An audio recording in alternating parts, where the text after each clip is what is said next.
সকালবেলা ছেলেকে তুলে দিয়েছি প্রত্যেক দিনের মতো ওই 6:10-এ। তো এখন 6:25 বাজে। তো ছেলেকে পরিষ্কার করে দুধ বিস্কুট দিয়ে দিয়েছি। ছেলের মাথাটা যন্ত্রণা করছে, তার জন্য গাটা গোলাচ্ছিল, আমাকে বলছিল বারবার এসে মাম্মা কিছু করার তো নেই, পরীক্ষা না, কী করবো বলুন। তো তারপরে উঠে আমি 8টার সময় উঠে আমি আর রোজকার মতো গরম জল জানেন সেটা করেছি, আমার হাজব্যান্ডকেও গরম জল দিয়েছি। মাসি এখনও আসেনি, ছেলে আন্টির কাছে পড়ছে, উঠে পড়েছে দেখতেই পাচ্ছেন। আর এখানে সব আমাদের পরিষ্কার হয়ে গেছে। নমস্কার, নতুন একটা ভিডিও নিয়ে চলে আসলাম। উঠে পড়েছি, ফ্রেশ হয়ে গেছি।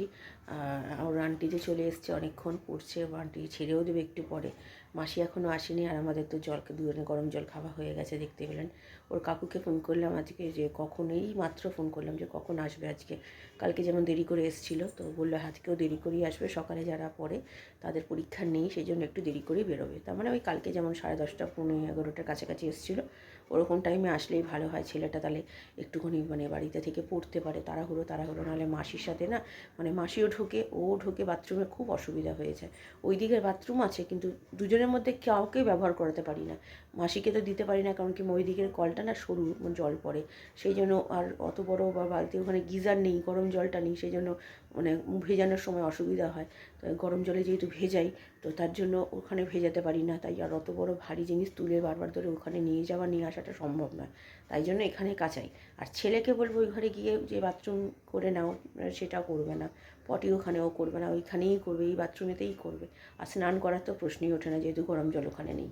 তো সেই জন্য খুব তাড়াহুড়ো লেগে যায়। তা একটু দেরি করে আসলে কি, মাসি তেলে কাছাকাছি হয়ে যাওয়ার পরে 9:15-20 নাগাদও যদি স্নান করতে যায়, তাহলে কোনো অসুবিধা হবে না। তার জন্যই ফোনটা করা। তো যাক গিয়ে, আর এখন আমি যাবো রান্নাঘরে, একটু বাঁধাকপিটা কাটবো। আজকে একটু বাঁধাকপির পাতুরি, নতুন একটা রেসিপি ট্রাই করব, দেখি কেমন হয়। আমি কোনো দিন করিনি আগে, এই ফার্স্ট টাইম করব। আর ফুলকপি দিয়ে আলু দিয়ে কী বলে করবো, পোস্ত করব। এই রান্না করবো আজকে দুবেলার জন্য। তো ঠিক আছে, চলুন। এখন ছেলের মাথা যন্ত্রণা করছে, গাটা গুলিয়ে উঠছে খিদের চোটে, তারপরে ঘুমানোর ঠিকঠাক হচ্ছে না। তাই আজকে পরীক্ষা দিয়ে এসে একটু ঘুম পাড়াবো।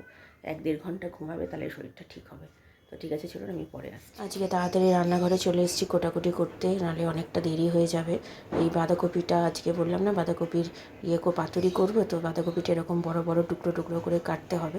তো তাই সেগুলো করে নুন হলুদ দিয়ে একটু ভাপিয়ে নিয়েছি। তো ভাপিয়ে নিয়ে রেখে দিয়েছি, জলটা ঝরে গেলে আরও জল চিপে নিয়ে তারপরে যা করার করবো সেটা আপনাদের সাথে অবশ্যই শেয়ার করব।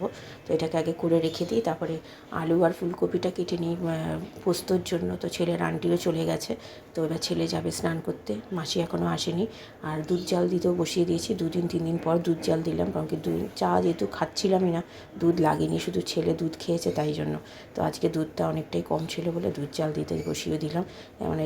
দাঁড়িয়ে দাঁড়িয়ে সব কাজ করে নিচ্ছি একসাথে, শুধু ছেলে যাবে, তারপরে আমি একেবারে রান্নাঘরে ঢুকে যাবো রান্না করতে, কারণ কি আমার হাজব্যান্ড যেহেতু আবার তাড়াতাড়ি বেরোবে। ছেলের কাকু আজকেও দেরি করে আসবে, 10:30 নাগাদ।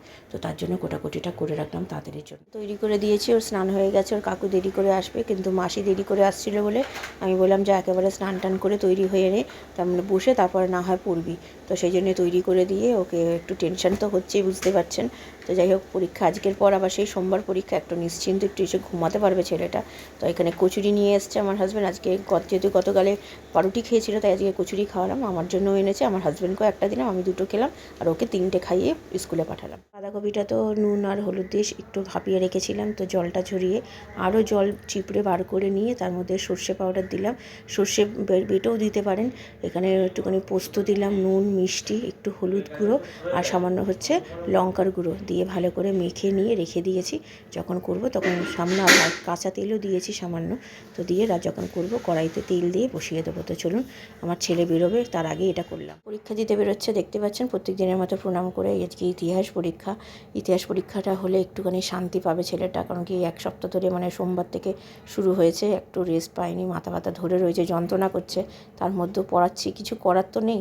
তো ভগবানের কাছে এই প্রার্থনা করছি যাতে পরীক্ষা সব করাগুলো যাতে ভালোই হয়। এতে সর্ষের তেল দিয়ে কালো জিরে ফোড়ন দিয়ে দিয়েছি, দিয়ে ভাতও বসিয়ে দিয়েছি। আর এটা যে মাখা ছিল, সেই মাখাটা দিয়ে দিলাম তেলের মধ্যে। এবার দিয়ে ঢাকা দিয়ে দিয়েছি, কাঁচা লঙ্কা উপরে দিয়ে। এটা একদম ভাজা ভাজা হবে, জলটা পুরো শুকিয়ে যাবে, তারপরে নামিয়ে ফেলতে। দেখতে পাচ্ছেন একদম পুরোপুরি ভাজা ভাজা হয়ে গেছে, নামিয়ে ফেলেছি। ভাতও হয়ে গেছে। তারপর আবার তেল দিয়ে কড়াইতে কালো জিরে ফোড়ন দিয়ে ফুলকপি আর আলুটা দিয়ে দিলাম, ভাজা হবে। এবার ভাজা ভাজা করে হলুদ দিয়েছি, নুন দিয়েছি, দিয়ে ভালো করে ভেজে আলুটা একটু সেদ্ধ হয়ে হয়েছে। তারপরে দিয়েছি মিষ্টি, যেমন পোস্ত করি প্রত্যেকবার সেরকমই করেছি। তারপরে ভালো করে ভেজে নিয়ে সামান্য জল দিয়ে ভালো নেড়ে চেড়ে দিয়েছি হচ্ছে পোস্ত সবটা লাগিয়ে নিয়ে রেখে দিয়েছি, বাকিটা কালকে কিছু একটা করে ফেলবো। আর এখানে রান্না কমপ্লিট আমার সব। হাজব্যান্ড খাওয়া দাওয়া করে বেরিয়ে গেল এক্ষুনি। আর প্রত্যেক দিনের মতো ওর যাওয়ার পরে জামা কাপড় তুলে পাট করে যেগুলো ভেজা তাকে উল্টে দিই, তো আজকেও তাই করেছে। এবার আমি যাব স্নান করতে, আমার গ্যাস পরিষ্কার হয়ে গেছে। আর আমার হাজব্যান্ড বললো রান্না দুটোই খুব ভালো হয়েছে, তো দেখা যাক আমার খেয়ে কেমন লাগে। তো চলুন পরে আসছি। বাড়িতে চলে এসেছি আমার, এই যে এটা খাবো আর এটা রাত্রির জন্য, আর এটা এবার আমার আর ছেলে এত হয়তো লাগবে না, কারণ কি এইটা দিয়েই অর্ধেক খাওয়া হয়ে যাবে আমার। তো এটা অল্প করে রেখে দেবো, এটা থাক কালকে তাহলে লেগে যাবে। রাত্রিবেলা অল্প করে নেবো, বাকিটা কালকে রেখে দেবো। তো চলুন খাওয়া দাওয়া সেরে নিই। এখন পাক্কা 2টো বেজে গেছে, 2:05 বাজে। এগুলো সব পরিষ্কার তো আমার আজকে অনেকক্ষণই হয়ে গেছে। আমার হাজব্যান্ড বেরিয়ে গেছে, আমার স্নান কমপ্লিট। এবার চলুন খাওয়া দাওয়া সেরে নিই। দারুণ হয়েছে সব কটা রান্নায়। আমার হাজব্যান্ড বললো যে মানে এইটাও ভালো হয়েছে, এটাও ভালো চলে এসছে। কেমন হলো পরীক্ষা? ভালো হয়েছে? সত্যি বলছো তো বাবা? মিথ্যা বলছো না? আচ্ছা ঠিক আছে, আচ্ছা ঘুমাবে চলো। পরীক্ষা তাহলে ভালো বলছো? সত্যি বলছো তো বাবা? বিস্কুট খাওয়া হয়নি। তুমি তো, আমি তো জানি তুমি আজ, তাও তো আজকে একটু তাড়াতাড়ি এসছিস, 3:25।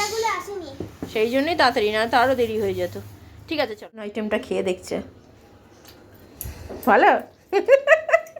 এটা মেখে খেতে যা ভালো লেগেছে না। চ এই যে বেড়ে নিয়েছি পোস্ত, আমার ছেলের তো আজকে ফেভারিট খাবার, ও দেখে মন খুশি হয়ে গেছে ওর। তো চলুন খাবার খাইয়ে দিই, ও নিয়ে একটু ঘুম পাড়াবো। আমার বেচারা সারা 1 সপ্তাহ ধরে ওর যা চলছে না। তো চলুন পরে আসি। এখন 4টে বাজে, এইমাত্র ছেলেকে খাইয়ে তুললাম, মুখটুকু ধুতে গেছে। ওর খুব ভালো লেগেছে, যেমন পোস্তটা ভালো হয়েছে ও বলছে, তেমনি বাঁধাকপির পাতুরিটাও বেশ ভালো লেগেছে। আমার হাজব্যান্ডেরও ভালো লেগেছে, কিন্তু আমার হাজব্যান্ড যেহেতু প্রথমবার খাচ্ছে তো আর একটু নুনটা বেশি হয়ে গেছিলো। আমি মানে প্রথমবার করছি তো, মানে অ্যাকচুয়ালি আমি নুনটা দিতে চাইনি অতটা, আমার হাত থেকে একটু পড়ে গেছে, তাই একটু নুনটা বেশি লাগছিলো। কিন্তু ভাতের সাথে মেখে খেলে অতটা মনে হচ্ছে না, যদি শুধু মুখে দিলে একটু মনে হচ্ছে। তো যাক গিয়ে ভালো লেগেছে সবার, এটাই বেশ ভালো লাগছে। তো যাক গিয়ে এবার ছেলেকে একটু ঘুম পাড়াবো আর একটু বাবা মার সাথে কথা বলে নেবে। প্রত্যেক দিনই তো জানেন কথা বলে, সেটা আর আজকে আর আপনাদের সাথে শেয়ার করছি না। প্রত্যেক দিন একই জিনিস শেয়ার করতে ভালো লাগে না। তো যাই হোক কথা বলে নিক, নিয়ে একটু শোবে। এতদিন মানে 1 সপ্তাহ ধরে চলছে, আপনাদের আগেও বলেছি। আচ্ছা কেমন খেলে বাবা? ভালো লেগেছে?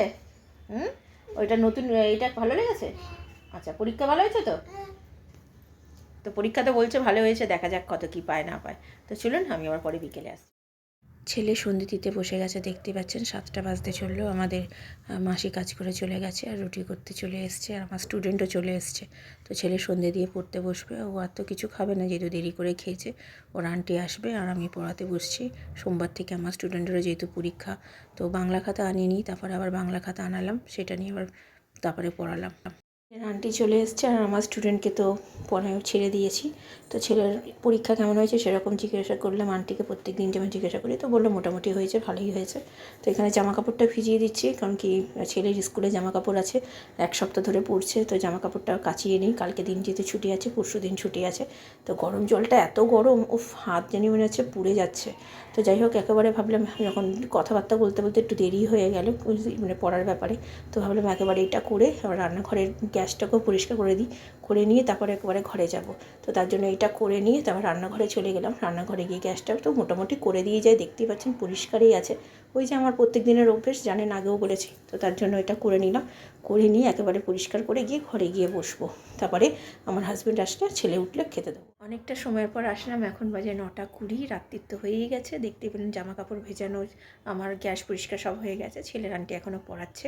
আজকে কিন্তু বেশ ভালো ঠান্ডা পড়েছে, মানে 2 দিন ধরে মানে যেমন গরম গরম ছিল অতটা পাখা চালাতে হচ্ছিলো, আজকে কিন্তু বেশ জলে হাত দিচ্ছি না, বেশ কনকন করছে হাতটা দিয়ে। তো ভালোই বেশ ঠান্ডা পড়েছে, আর ঠান্ডা পড়লে আমার ভীষণ ভালো লাগে। এই ঠান্ডাটা আমি উপভোগ করতে চাই, মানে প্রত্যেকবার ঠান্ডাটা আমি বেশ ভালো উপভোগ করি। গরমকালটা না আমার একদম সহ্য হয় না, মানে এত গরম পড়ে না। তার থেকে ঠান্ডাকালে খেয়ে বলুন, ঘুমিয়ে বলুন, কোথাও ঘুরতে গিয়ে বলুন, সব দিক থেকে মানে আরাম। তো সেই জন্য আমার শীতকালটা ভীষণ পছন্দ। তো ঠিক আছে চলুন, এখন রাত্রিবেলা তো বললাম ইয়ে আছে আমাদের কালকের, ওই একটু আমার হাজব্যান্ডের কী বলে লাউ চিংড়ি আছে আর পোস্ত আছে, সেই পোস্ত দিয়ে রাত্রিরে রুটি খাবো। তো চলুন পরে আসছি। রাত্রিরের খাবার বেড়ে নিয়েছি, পোস্ত আর লাউটা ছিল, লাউটা আমি নিলাম, আমার হাজব্যান্ড খাবে না বললো, ছেলেকে একা একাই খেতে বললাম, তো নাহলে অভ্যেসটা যাবে না। তো তাই, তো চলুন খাওয়া দাওয়া সেরে নিই, পরে আসছি। আমার হাজব্যান্ড রাবড়ি নিয়ে এসছে, তো সবাই মিলে খাচ্ছে, দেখতে পাচ্ছেন রাবড়িটা এত ভালো ছিল।